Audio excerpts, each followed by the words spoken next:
Good morning everyone, আমি সোমনাথ পান্ডে এবং future গাইডার চ্যানেলে আপনাদের সকলকে স্বাগত জানাই। থাম্বনেলে আপনারা ঠিকই দেখেছেন যে আপনার এনটিএ তরফ থেকে একটা টুইট করা হয়েছে যে 21শে জুন নিটের পরীক্ষাটা নির্ধারিত করা হলো।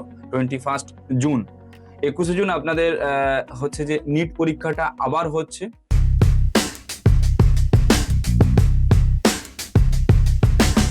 অ্যাডমিট কার্ডের যদি কথা বলি, প্রেস রিলিজের মাধ্যমে আমাদের ধর্মেন্দ্র প্রধান স্যার তিনি জানিয়েছেন যে 14 জুন থেকে 15 জুনের মাথায় অ্যাডমিট কার্ডটা আপনারা পেয়ে যাবেন।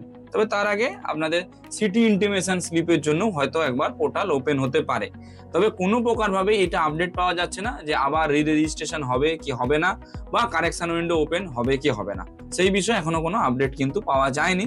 যেটা পাওয়া গেছে সেটা হচ্ছে 14 থেকে 15 তারিখের মাথায় তোমাদের অ্যাডমিট কার্ডটা বেরোচ্ছে, আর 21শে জুন তোমাদের পরীক্ষা হচ্ছে। তবে একটা বড় সব থেকে খুশির খবর সেটা হচ্ছে যে কি তোমরা এক্সট্রা করে 15 মিনিট সময় পাচ্ছ তোমাদের এক্সাম হলে যে ফর্মালিটি গুলো ফিল আপ করা হয় ইনভিজিলেটরের দ্বারা, সেটার জন্য তোমরা কিন্তু এক্সট্রা সময় পাচ্ছ। অর্থাৎ পরীক্ষার টাইম হচ্ছে 2 থেকে মানে দুপুর 2টো থেকে বিকেল 5টা 15 পর্যন্ত। যেটা আগে 5টা পর্যন্ত ছিল সেটা 5টা 15 পর্যন্ত করা হয়েছে। আরো শুনতে পাচ্ছি সেটা হচ্ছে যে কি এই ইয়ারটাই লাস্ট যেটা ওএমআর বেসিসে তোমার এক্সাম হবে। এর পরের বছর থেকে সিবিটি ফরম্যাটে এক্সাম হওয়ার চান্স সব থেকে বেশি।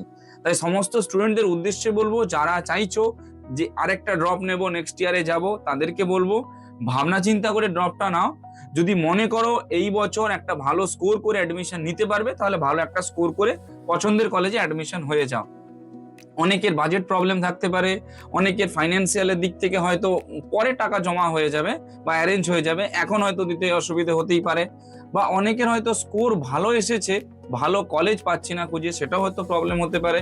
আবার অনেকের লো স্কোর রয়েছে কিন্তু কলেজ কিভাবে রুট ম্যাপটা রেডি করবে সেটাও পাচ্ছে না। হরিয়ানার দিকে যাবে কি পাঞ্জাবের দিকে যাবে, কি আপনার ধরে রাখুন দিল্লি সাইডের কোনো ইউনিভার্সিটি নেবে বা মহারাষ্ট্রের কোনো ইউনিভার্সিটি নেবে। তো সেই সমস্ত জিনিসগুলো নিয়ে আমরা অর্থাৎ ফিউচার গাইডারের টিম থেকে আপনাদের সকলকে জানাতে পারি সেটা হচ্ছে যে কি যে আমরা কাউন্সিলিং প্রোগ্রাম একটা চালু রেখেছি, যেটা আমাদের পেড সার্ভিসের মধ্যে পড়ে। 2 রকমের পেড সার্ভিস রয়েছে। আপনারা চাইলে যে কোনো এক রকমের পেড সার্ভিস নিয়ে তার যে ক্রাইটেরিয়া রয়েছে বা তার যে ফেসিলিটি রয়েছে সেগুলো কিন্তু আপনারা নিতে পারেন, এবং অ্যাডমিশন রিগার্ডিং যথাযথভাবে হেল্প আপনারা আমাদের তরফ থেকে পাবেন। আশা করছি ভিডিওটা আপনাদের ভালো লেগেছে। যদি ভালো লেগে থাকে একটু সকলের সঙ্গে শেয়ার করে দেবেন। Thank you.